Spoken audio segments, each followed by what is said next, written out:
Hello, ladies and gentlemen. This is Icelian back in Game 2 now between Liquid Zenio and Mana. This is, as I said, the Game 2 of their Best of 3 series in the pool play for the Intel Extreme Masters World Championship that happened this last weekend. It was so much fun to watch. What's going to be also a lot of fun to watch is the upcoming tournament, the Lone Star Clash Gauntlet of Champions, and the Red Bull Land Practice Session. Um, both of those are happening this coming week end, 17th, 18th. In fact, I think the Red Bull might even start on Friday on the 16th. I'm going to actually be volunteering with the Lone Star Clash Champions. 16 professionals coming in. It's going to be a whole lot of fun. But that does not involve the here and the now, the Liquid Zenio versus the Mouse Mana. This is again a replay of the game that has happened. And this is an interesting map. This is Metropolis. I don't really know about this map. I don't enjoy it that much. To note, Mana's scouting this way because you can't spawn, like you can't spawn one and then, I guess it's 1, 2, 3, and then 4, maybe? You can't spawn on the same, you can't spawn 1 or 12 o'clock and 3 o'clock, or you can't spawn 9 and 6. You can only spawn close by air, just follow the minimap, or you can spawn full cross. So Mouse Mana has determined what his player is doing, his opponent is doing. This is what I've seen a whole lot from Liquid Zenio recently. In fact, from a lot of Zergs, is to get what looks like about a 14 hatchery spawning pool, and then because he knows his opponent is very likely going Forge Fast Expand, get a 14 pool, and then wait till about like the 21, the 20 drone-ish mark for their expand their natural hatch.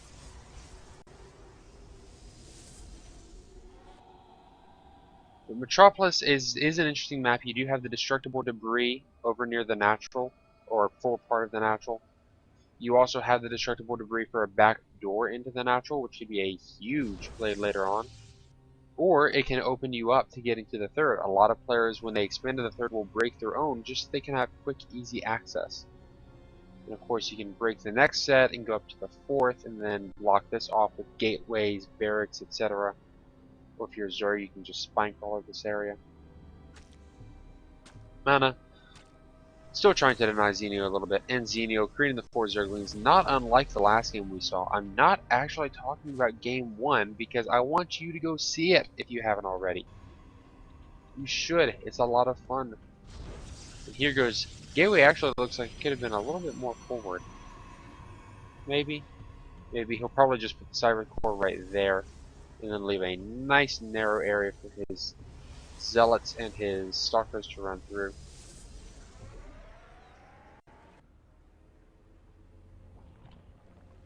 At any rate, both these players just getting into their early game, doing the dance of dances that doesn't involve cheese, building up, preparing for all that is to come. Even a Zergling pointing the Watchtower here, which is a great move. Except that I think Mana... See, the middle is right here, so the question is, will your units default to moving this side or this side? Zenio says, well, it's a good point. Stop by here. See nothing. Oh, and in fact, Mana even dropping a pylon at the third because he knows Zenio says, I'm going to have to take a third, and so Mana says, that's okay, I'll just delay that too. Probably going to get the cancel off here because it won't last long if he lets it finish. Yes. Very last second. Wow, he got the most out of that pylon. Overlord does casually drift on through. I always imagine Overlord as all the Overlords as those really slow people who walk in front of you.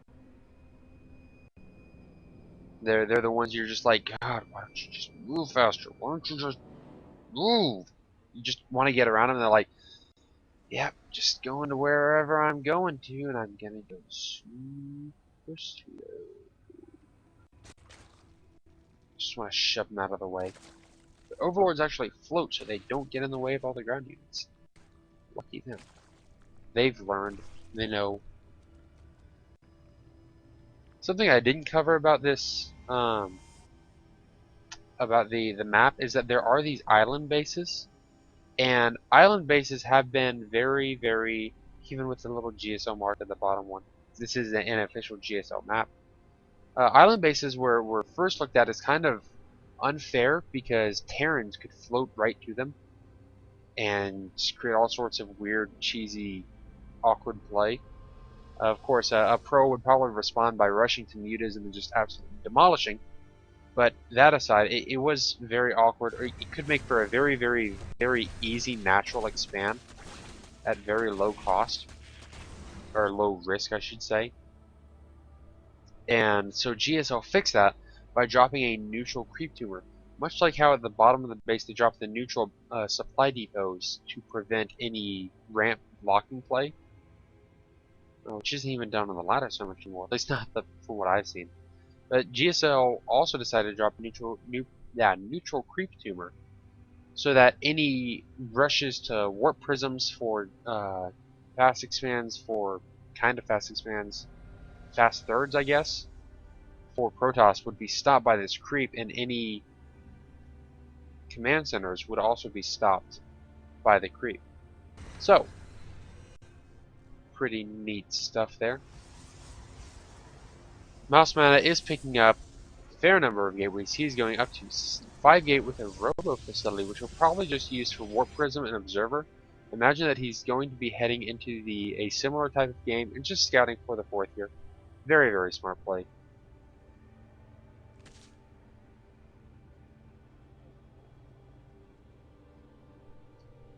Both of our players continuing to build up their economies. Zenio holding just a very slight drone advantage, which will no doubt build up as he saturates his 3rd. Mana really is, I want to say he's almost completely saturated. Just dropping 2 more pylons there. He may even probably throw 9 cannons in the area. You can stand a cannon right there. And there go the 5 gates. Even adding now 2 more, so he's going to go up to 7 gate, which I think might be just a little bit too much for the Protoss to sport off the 2 base. We're going to see if he goes up to 3. And yes, no, we're going into Immortal, not Warp Prison. Of course, an Observer, first thing pushed out. Zenio checking for his opponent's base. This is something that probably the Platinum level and Gold level players don't quite do, that you really start to learn when you pick up in a Diamond, is just to check to see if your opponent's base count. Constantly checking your opponent's base count. Oh, good little snipe on the changeling there, and oh, the Overlord going to get sniped out as well. Never a terribly welcome sight. Oh, the Zerglings do get to run by, but they're not really going to see a whole lot. They're not going to see any hidden tech, which is probably what they were looking for. Scouting through, trying to get a probe count, see if anything is going on. Not too much. Creeps are pretty good, especially with the extra queen. It's probably the 4th queen. Yes, it is. It needs to be drawn back up here to help with that macro hatch. And another, again, the Hydralisk thing coming out for Zenio. I don't quite understand because his opponent isn't going Stargate play, and Roach Hydra is really not used.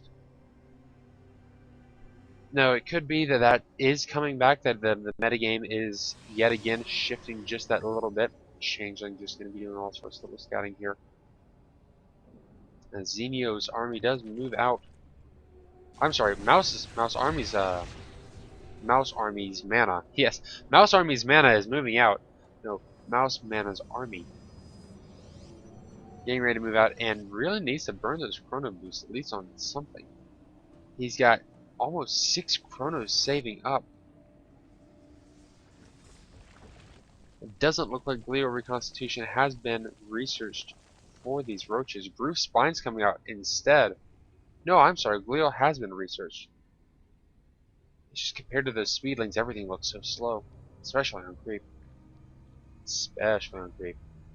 And it really is a pretty mixed ground army here for Zenio, with no casters, not quite following. Good little stop in the back there by the Zealot, not going to be quite enough. Really, if Mana did the natural transition up into Colossus from here, if he just said, alright, I'm going to move up into Colossus, then those Hydras, and especially the Zerglings, are absolutely fried. So Zenio going for a 3-base push. He is getting the air weapons level 1, so he's going to follow this up with Mutalisks. And I guess he decides that he can just drop down the Hydrodin and just keep them on hand in case of any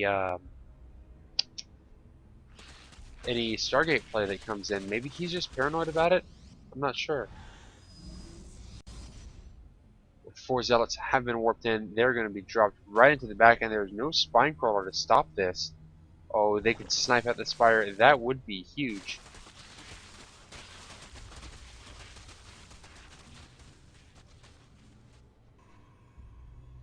And the Observer just kind of chilling, taking it easy to say, hey, even if you can't see my shimmer, you're not going to be able to do a thing about it. Zenio is gearing up for a very big push here. 2-pronged attack coming in, one into the third, going right for the probes. And then, no, he does have the Hydras coming in.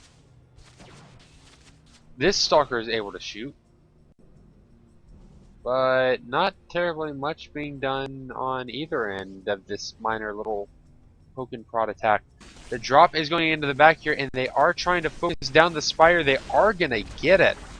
And even more Zealots being warped in. Zenio responds with a counterattack, completely taking out the third, while he attacks into the natural. Good force fields completely stopping those Zerglings. Wow. Preventing their escape in any way, shape, or form. The Forge does burst through, though,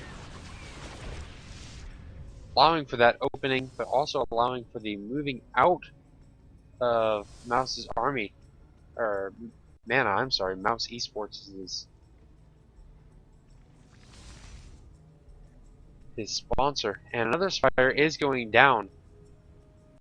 So Warp Prism decides to hoof it on out of there.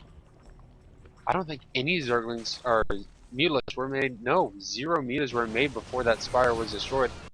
Good force fields. Going to be dropping the Zerglings on either end. Mana is completely on top of his force fields right now, although Zenio does hold the map for the most part. And he has the 4th base saturated. His income is really going to shoot up. And now, yes, 75 harvesters to 50 probes. Getting the Infestor Pit down as well. Nana really needs to probably just gateway off this area, or just try to double expand and gateway off here, and then defend it here. Or he can take the fight to his opponent. This is more than enough. Man, in the blink forward, sniping out Hydras, sniping out Roaches. Zenio is going to have a tough time defending against this ball unless he can get these spine crawlers up. Dropped them down as soon as he saw the attack coming. Is it going to be enough, though? Zerglings, Roaches, Hydras ready to defend. Spine crawlers aren't quite done. They're going to have to get canceled. All 4 of them pop. Those drones aren't even going to be able to live. And even one here was canceled. The other 3 do finish. The advantage of fantastic creep spread is you are more than able to defend, if you can get it up in time. Now Zenio preparing for a little bit of a flank attack. But are the force fields going to be as good as they always have been? They are fairly solid, really preventing a lot of this army from getting through. But still some Zerglings do eke through. The Immortals not quite focusing on the Roaches. There they go. They were taking pot shots at the Zerglings before. The Hydras are actually probably going to make the difference here. Very, very high DPS coming in from these 1-1 Hydras. And even with the blinks back, just straight spawning Hydras. No Colossus out on the field to stop this. Zenio is going to be able to defend with a very, very high DPS. Very great defense coming in here. The Warp Prism has dropped.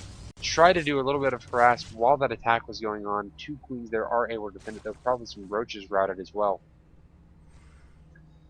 Mana has to pull all the way back.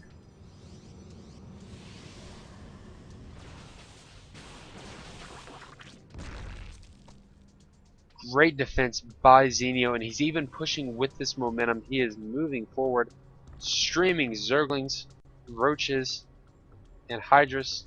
Mostly, actually, the light units. God, Colossus would be so fantastic against this army. Oh, the Warp Prism just being thrown away there. Some force fields being thrown down, but not enough energy to really fully get this ramp apart. But I think Zenio has it right. He knows his opponent has gone almost pure gateway. There are no Templar or Archons out here. Zergling's getting pretty good surrounds on one side of the Stalker's force field is going to be delaying some of the Hydras, and the Hydras are so slow off of creep on their own. However, they're just such high DPS that it's more than fine. Just watch as these Stalkers begin to melt. Great blink micro though. Wow, Zenio spiking up to 400 APM. That was unreal. Finally, that attack stopped by Mouse Mana, but he is down in supply. He is also down very heavily in worker count. He does have that third kind of getting settled back in.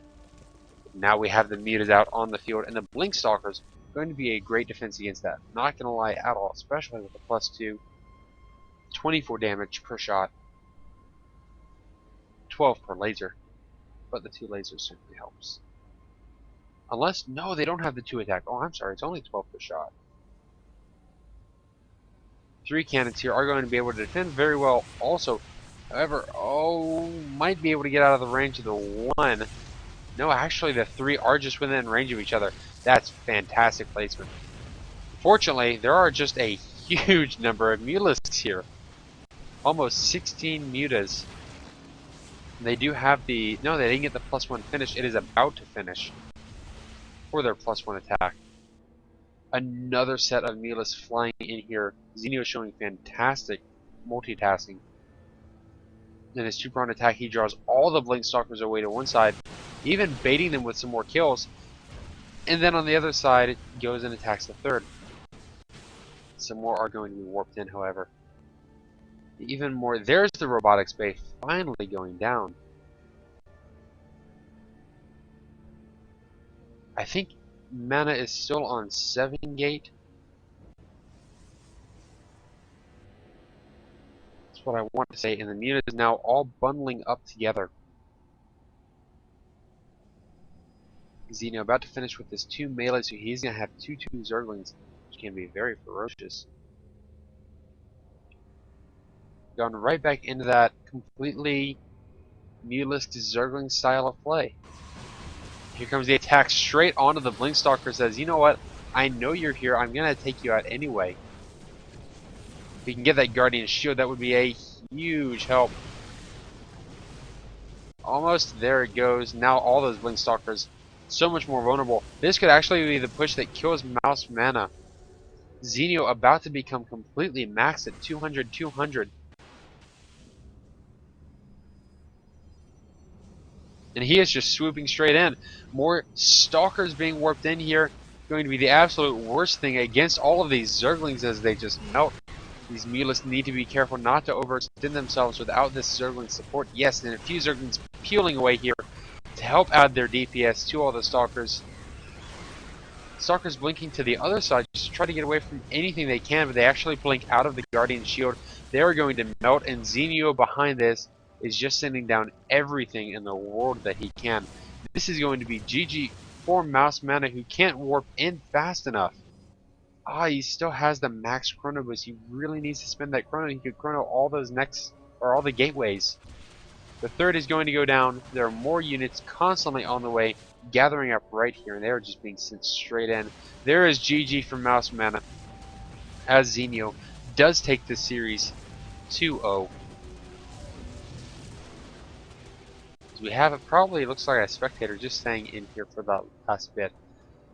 Oh, very good game by Zenio. The defense, the choice to go Hydras seems very strange. But I guess he just had the scouting information that his opponent hadn't gone into Colossus. I'm not sure how he figured that. I would love to see Day 9 cover. How did he know that his opponent didn't go into Colossus? That there was only one robotics facility, maybe? That he just didn't see it on the field? Maybe after a period of time he said, okay, well, if you're not going Colossus thus far, you're not going to do it at all? At any rate, Zenio, the victor in this pool play match. I hope you enjoyed it. You can certainly do a YouTube search for many other IEM World Championship matchup series, maybe even some of the finals and semifinals. I'd really recommend watching those. Top caliber of play. I hope you have enjoyed this game, and I will see you in whatever series I have next.